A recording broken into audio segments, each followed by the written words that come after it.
my January wrap-up. I don't know why, usually January is a slumpy month for me. I've noticed that since I started BookTube that January, October, November, and sometimes December are slumpy months for me. So I did my best. I did awesome reading this month. I've read 3 books this month, so let's get to the books that I've read in January.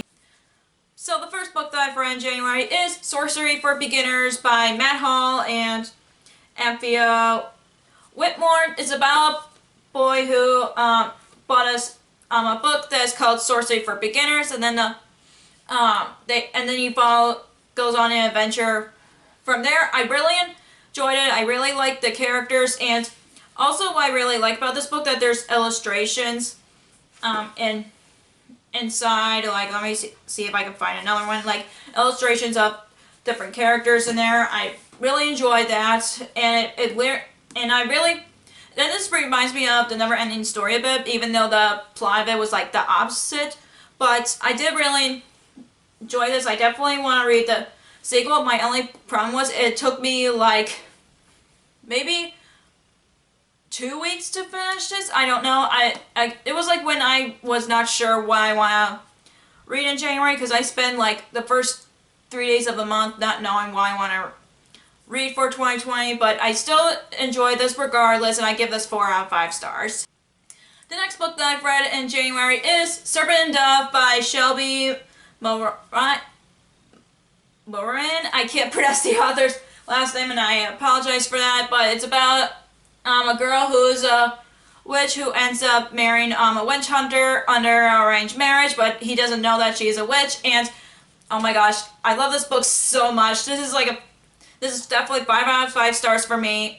I love the characters, and I love the setting of the book, even though I don't know like where exactly it takes place, but I keep guessing it's like somewhere in France, because some of the characters were speaking French, which I love about that. And I also really love the witchy theme aspects to the book, because I've read a lot of books that features witches, especially when it reminds me of the Salem witch trials a bit, which is like my favorite part of American history for some reason. But I just love the characters so much, and the sequel's coming out this year, and it made me, I really want to continue with this series. I don't know how many books there are going to be in it, but I love the characters so much. I just can't stop smiling, and I love Lou, I love Reed, and Reed really reminds me of Kevin. I don't know why, but I just love the characters so much, and it literally ended on a cliffhanger, which makes me like want to read it more. And I love this book so much. I know there's some people that don't like it, but I'm just one of those people who loves it. It's 5 out of 5 stars for me. If I didn't mention it earlier when I mentioned this book.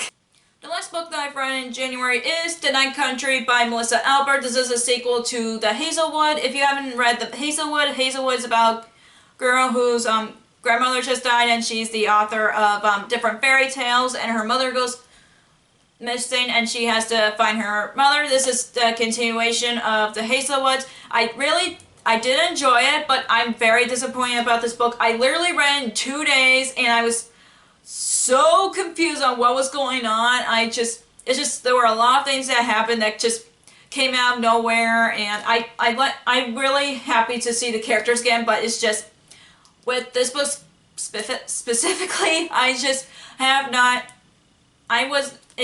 a big disappointment for me, and yet I read it within 2 days, and I don't know what happened there. I literally thought I had to reread the first book again, so I understand. To remember what happened in the previous book to get into this one, but then I've heard that a lot of people also got disappointed with the sequel, so I'm not the only one, and I'm just so happy that I'm not the only one. And I'm really hoping if there's a 3rd book coming out, I do want to give it another chance, because I really enjoyed this, The Hazelwood. I feel like The Hazelwood is more enjoyable more than this one, but if there's a 3rd book, I just want to give it a chance, because it was a good story from me reading the 1st and 2nd book, but I got disappointed, and I really wish I wasn't, but I give this 3 out of 5 stars. So that's all for the books that I've read in January. If you enjoyed this video, give us a thumbs up and comment down below what you've read in January. And if you haven't already, click that subscribe button and click that bell icon so you'll be notified whenever I post new videos. I post new videos on Monday, Wednesday, and Fridays. Also, you can follow me on social media like Facebook, Twitter, Instagram, and Goodreads, which all links will be down below for you guys. Thank you so much for watching. I'll see you in my next video. Bye!